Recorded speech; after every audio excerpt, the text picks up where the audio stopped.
that the mathematician George E.P. Fox said, all models are wrong and some are useful. And just like Shane and Kim were talking, we're all different. We're all going to eat different and do different things. So same with your mental health. There's different things that you're going to want to do and different things that we all do. Now I was going to come in tonight and talk about positive psychology. And I was going to talk about the emotional side of us and the meaning and accomplishments and the positive relationships. But I didn't want to do that to you guys. So what I did want to do is just pull out some nuggets that hopefully that you can take with you and think about and hopefully apply. And they're things that I think are really important for people's well-being, but I don't think they get talked about a lot. So this is kind of a new position that I want to present to you tonight. So the first thing that I feel, I've been a therapist for 25 years, and in my office, what I have found and what I've learned is that everything that people want and desire is they want it because they want to feel good. We want it because it feels good. Why are you here tonight? To learn things so you can feel good. Why do you buy the car you buy? So you can feel good. Why do you go out with the person you've gone out with or marry the person that you married? It's to feel good. Why do we wear the clothes that we wear? Feel good. Music, feel good. Do the exercise Shane encourages us to do. We want to feel good. Everything's about feeling good. But sometimes isn't that clear. Sometimes we're trying to figure out why are we doing things and it's for this muscle or that muscle or for whatever reason, but it's all because we want to feel good. And sometimes people say, well, that's awfully selfish. But it really isn't. It's really self-care. And it's okay to want to feel good. And it's okay to go out for things that are going to make you feel good in a positive way. So, because I know for me, when I feel good, I'm a different friend, I'm a different wife, I'm a different mom, I'm a different person, I communicate differently, I act differently, I give differently, I love differently. So when I'm feeling good, I'm a different person that people probably enjoy a lot more being around than if I'm not feeling good, right? So I know what I have learned to do is to be really self-aware of how I'm feeling. And sometimes my husband gets a little irritated with me because we're in a conversation and it doesn't feel good. It's something about it. I can't say what it is, but I'll say, can we talk about this later because it's not feeling good? Because my job is I want to feel good so I can be the better person that I'm made to be. But what happens is that people feel that it's all external. It's the car that makes us feel good, or the new job, or the new relationship, or the new this, or the new that. But it really isn't. It's the process to get to that we are feeling good, thinking about it, wondering how it's going to be to have it.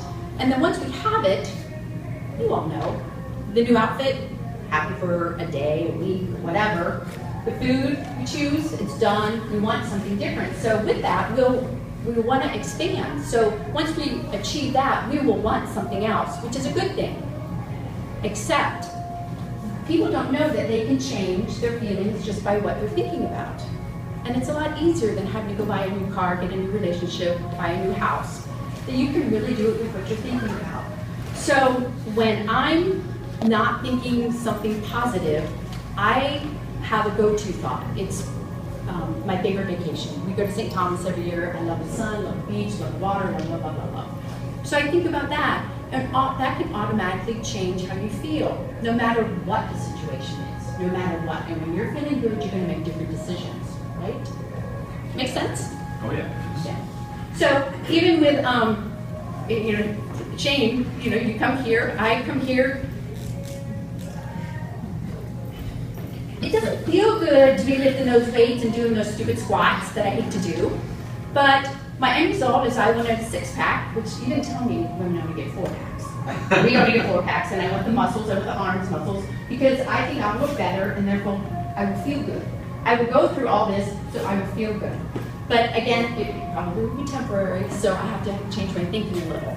But I want to give you that nugget, that first nugget, is just so you know that that's something to bring to the conscious, that you can be aware of what you're feeling and you can change it in a millisecond. I mean, you can change it. And again, it takes practice, but too many times we think we have to go do something, be something, buy something. and we don't. It's a lot easier than that. The second piece that I think is important, that doesn't get talked about a lot, is motivation and inspiration. Motivation is very external, right? We come here and Shane motivates me. He will tell me what to do and I'll do it and I will hopefully get the results. But it doesn't stick. Not that his motivation doesn't stick. I need to come back to get more motivation to get the results that I'm looking for, right? So I have to do it over and over. Just like, why do people have to read motivational sayings every day? Because it doesn't stick. What motivational speakers, if you go to one, usually you forget about it the next day. You get real hyped up and you're excited, you're gonna do it, and even Shane, he can motivate me, but it's temporary. Inspiration is a little different. Inspiration is more, it comes from the spirit, it comes from the heart and soul, and you can tell when someone's inspired. It's what you're doing, it's easy, it flows, it's fun, it's work, but it's fun, and there's just more energy behind it, and their smile and their joy. You know Shane is inspired to do this. He's inspired, he loses inspiration of what he does here. He just loves it, though he has to motivate. Okay, maybe just me, none of you, I'm sure, but it's motivation, but it's his inspiration that's motivating me. And we all have experienced, if we aren't that person, somebody who is motivating. Someone who's doing something because it's motivation. They're motivated because they pay well, or they want something, or they need a job.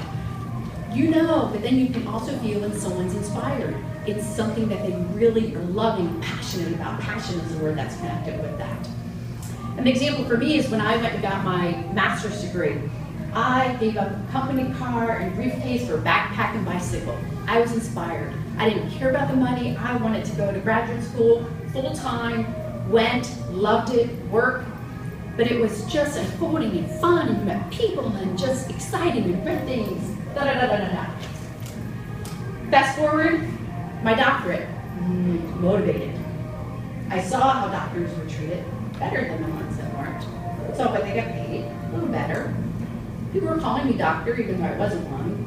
Sounded good. A lot harder, a lot more work. It didn't unfold easy. Pain, struggle. And I wasn't always a very pleasant person to be around through that journey. And one can experience the difference, and if you think about it, you probably know the people who are inspired and who are motivated. And why I'm bringing that up tonight, again, it's a nugget that too many times people forget to dream. And that's because they're so busy with the motivational piece, motivated paying bills, or doing what we think our parents want us to do, or getting what society wants us to have. They forget their dream, and you know when you have quieted yourself and the spirit is alive and well, you can hear it, if you give yourself permission to do that. But too many times people let their dreams just go to the grave with them, as they say. And so tonight, I just kind of want to bring that again to the surface. I didn't want to come here and just be a motivational how to do self-care. I just want to bring some things that hopefully will bring to the surface for you to think about. So the one thing I don't want people to do is to go to the grave with their dream, because there's too many wonderful, fascinating things out there. The last piece is, too many times I hear, I can't feel good because I've had a loss, or I've had this in my life, or I've had this trauma in my life, or I can't dream anymore, I'm too old, or it's too late, or it's too hard. And what those are called are limiting beliefs, and that's the third piece. Limiting beliefs, or what we call stories. In our field, we call it limiting beliefs. But then there's stories that we tell ourselves. A belief is something that is just a thought that goes over and over and over, that we believe, that we start believing. It can be easily dismantled, and people don't understand that. You know, from growing up, all my siblings are brilliant, and I was always the cute, athletic one. So I wasn't going to graduate from high school, because I thought, why not get my GED? I can go be cute and athletic somewhere and do something. But then finding out, once I started college, that, hey, I could do this. They may be smarter than me, but I can do this. And the funny thing is I got a doctorate in education, which is the funniest thing for me. But my limiting belief was I couldn't do it because I wasn't smart enough. And too many times we have the message, I'm not smart enough, good enough, strong enough, big enough, not enough at anything. But those are things that stop dreams from happening and stop people from feeling good. And that's the thing that can be dismantled and can be done easily.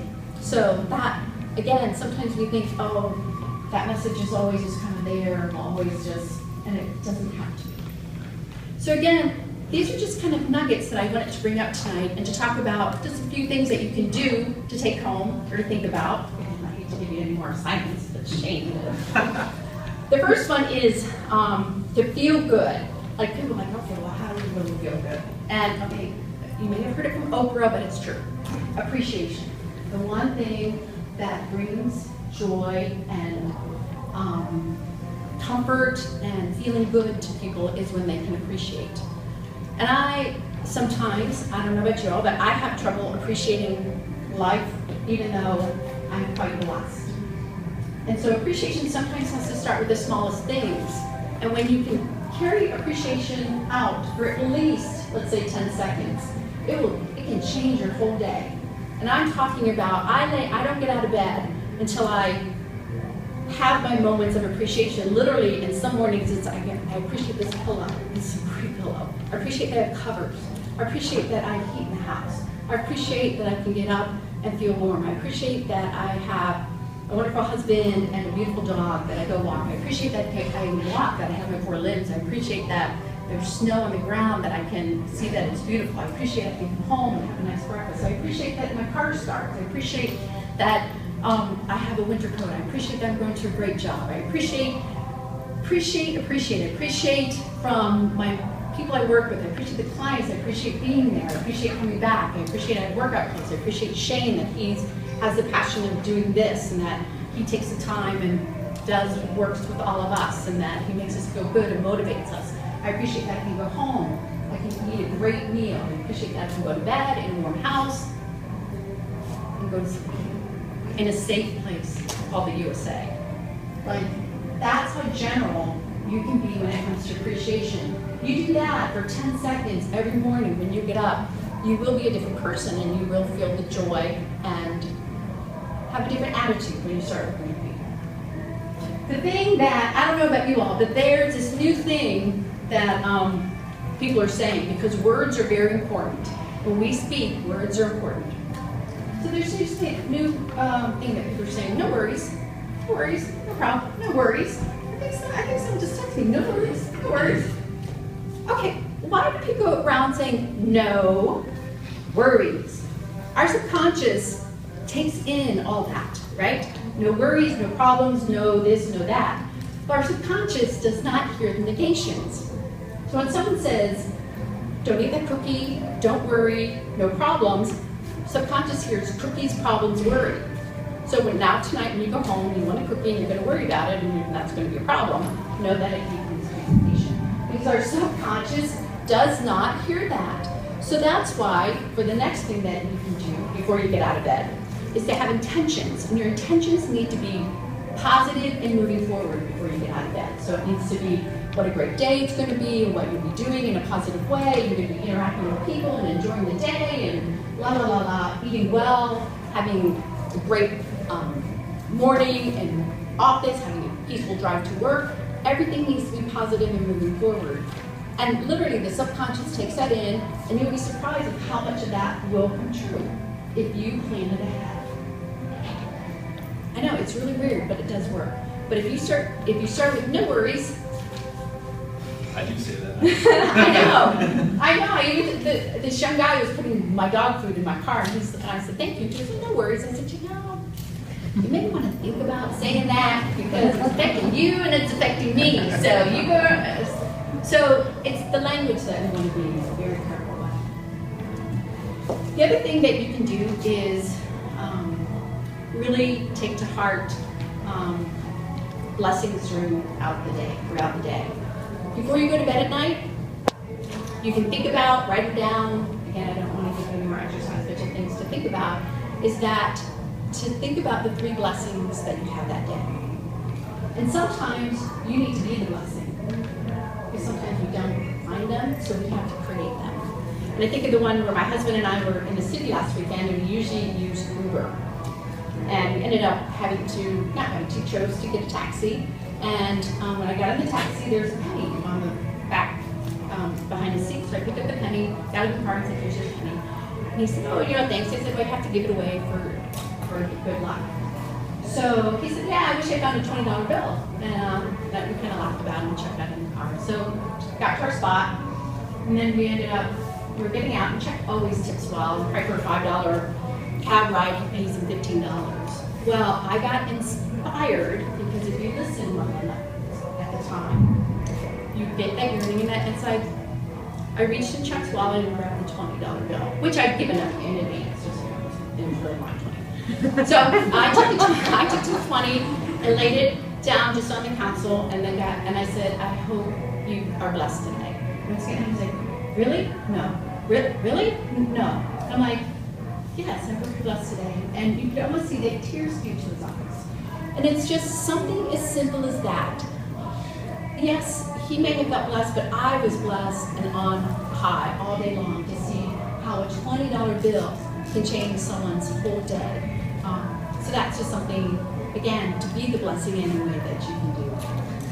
The other thing, it's more, it's a little deeper, but it's something whether you think about doing or do, is to think of a person that you appreciate and to write them a letter, but then call them and ask to have coffee with them, and then read them the letter. That will be just a very impactful, most joyful, giving moment for both of them. It's, again, something that when clients have done it, have changed their spirit in a heartbeat.